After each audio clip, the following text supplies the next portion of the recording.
Welcome, everyone. I'm Carol Laurie, the host of Her Health and Spirit podcast and upcoming summit. Today's interview is with a groundbreaking physician who is courageously leading that precise conversation. Dr. William Davis is author of the New York Times #1 bestseller, Wheat Belly, Lose the Wheat, Lose the Weight, and Find Your Path Back to Health. His book took the nutritional world by storm through challenging the conventional wisdom that grains are actually healthy for you. He exposed the changes introduced into modern wheat by geneticists, which resulted in an astounding range of adverse health effects. He is also author of the New York Times bestseller, Wheat Belly Cookbook, and Wheat Belly 30-Minute or Less Cookbook, and Wheat Belly Total Health, as well as the brand new Wheat Belly Slim Guide. Dr. Davis has discussed his views on major media, including the Dr. Oz Show, Live with Kelly, Fox TV, and CBS This Morning, and has been featured in Prevention Magazine, the New York Times, the Los Angeles Times, the Chicago Tribune, Huffington Post, and countless others. Welcome, Dr. Davis, to the Health and Summit Spirit.com podcast. We're so grateful to have you here. Oh, thrilled to be here. I know you have a great following around the topic of grains. Would you touch on how to shift the thinking around grains to those who are just discovering this issue? Sure. So people often misperceive my message as being gluten-free, and that's not what I'm about. Gluten-free is, to a large degree, the smokescreen put up by the grain industry. Mm-hmm. Just as the tobacco, they read from the playbook of big tobacco. They know what they're doing, and they're trying to confuse the issues. So grains are no more just a vehicle for gluten than cigarettes are nothing more than a vehicle for tar. Because if that were true, low-tar cigarettes would be a solution, right? So, of course, right. You know that's not true. They're quite bad. So, likewise, labeling wheat and grains as nothing more than a source of gluten is very misleading. They are a source of many things. For instance, wheat germagglutinin, which is unrelated to gluten. It's called that because if wheat germagglutinin gains access into your bloodstream, it clumps red blood cells or agglutinates them. Now, when you ingest it in the form of, say, 2 slices of whole wheat bread, it is incredibly toxic to your gastrointestinal tract, including blocking the gallbladder from releasing bile, blocking the pancreas from releasing pancreatic enzymes, and it's a direct irritant or toxin in the gastrointestinal tract. The gliadin protein within gluten is broken down into small peptides, small pieces that have opioid properties, opiate-like properties, drug-like properties, especially appetite stimulation. So the big food companies love wheat because it increases consumption of their products. The amylopectin A, the carbohydrate unique to grains, is more digestible, more rapidly digestible than even table sugar. And that's why 2 slices of whole wheat bread raise blood sugar as high as or higher than 6 teaspoons of table sugar. And that's just a partial list. There are many other things. Phytates block the absorption of all positively charged minerals like iron. So iron deficiency anemia is very common in grain-consuming people. And as you know, lots of people go through many upper endoscopies, colonoscopies, bone marrow biopsies, and they have to take iron. It doesn't work to fully reverse their anemia. It's a disease of grain consumption. So there are many problems with grain consumption that go far beyond that of just gluten. And, of course, we now have the emergence of the booming gluten-free industry, 99% of which those products are made of cornstarch, rice flour, tapioca starch, and potato flour, which are horrible replacements, which, as you know, have raised blood sugar sky high. So you and I are fighting these battles all the time just to get the real truth out to people, because there are many people who profit from the wrong information. So this is part of the courageous leap that you've taken to move the conversation from, quote, just being grain-free to a much deeper message about people's health and their personal responsibility. How did this trajectory between these two messages happen? You know, it's dawned on me that I had thousands and thousands and thousands of people coming back to me over the past 5 years as I took this message out to the broad public.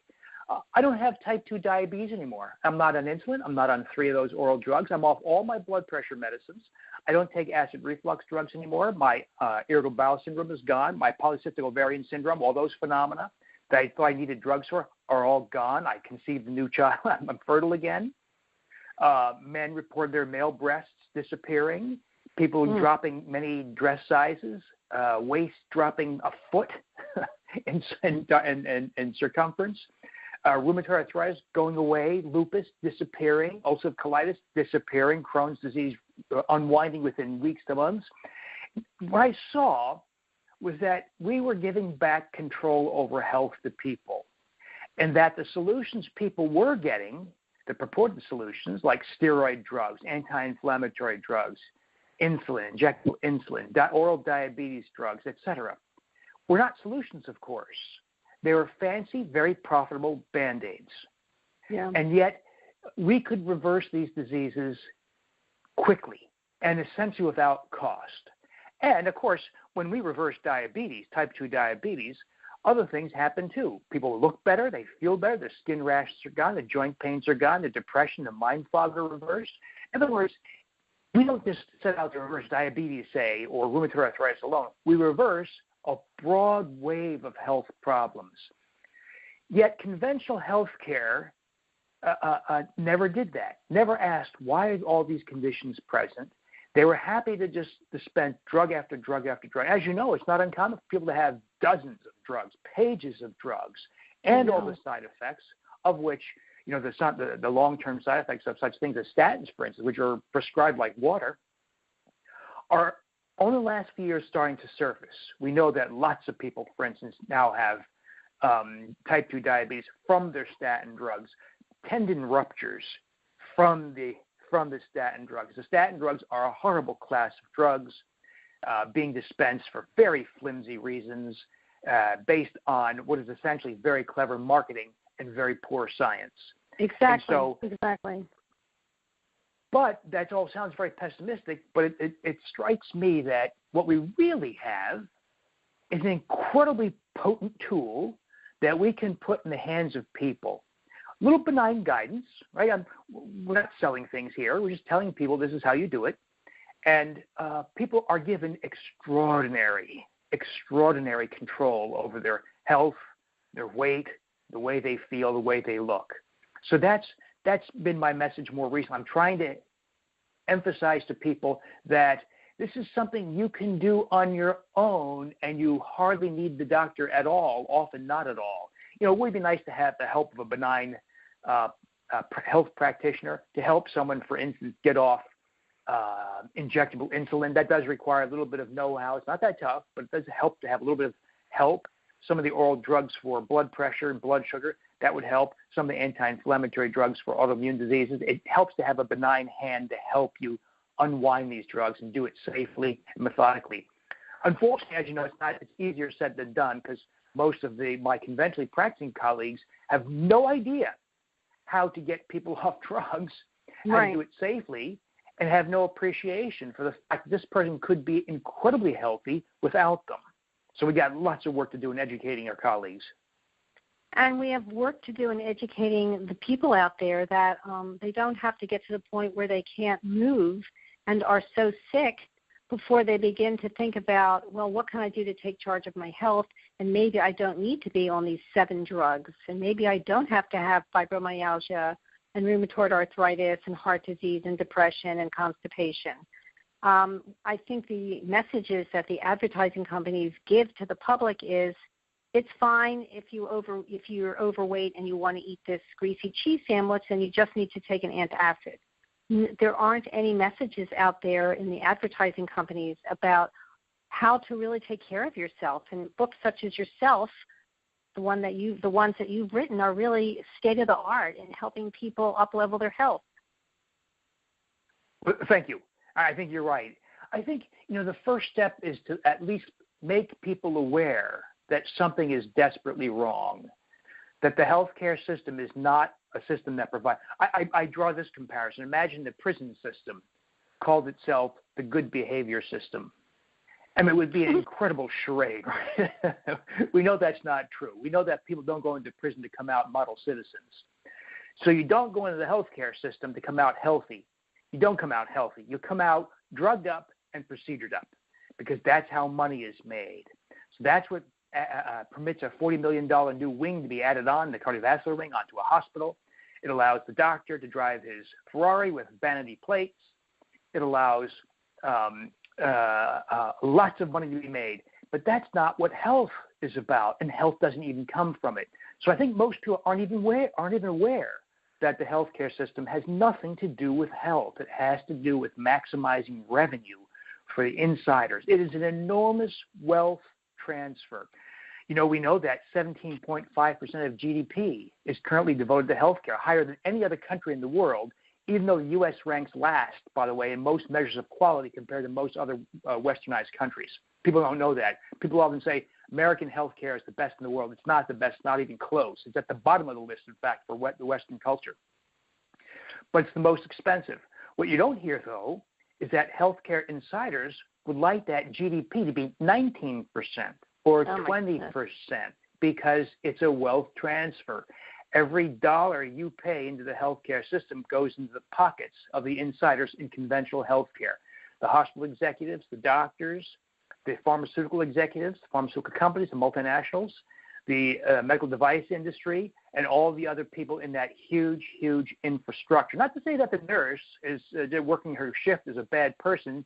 She's just kind of a pawn in this whole game. But the people who make decisions and play the game, who rig the rules, those people do know what they're doing, and they want more of your money. They want a bigger slice of this growing pie. And this is going to be, it's a bubble. You can't sustain this kind of cost. So I want the message I think you and I are trying to propagate, to pass around, is that that's all messy stuff. But you know what? The real answer is get healthy. The worst thing you can do for the healthcare system is be healthy. Because they want sick people. They want people having heart attacks. They want people with cancer. They want people with autoimmune diseases because those rack up tens to hundreds of thousands of dollars per event.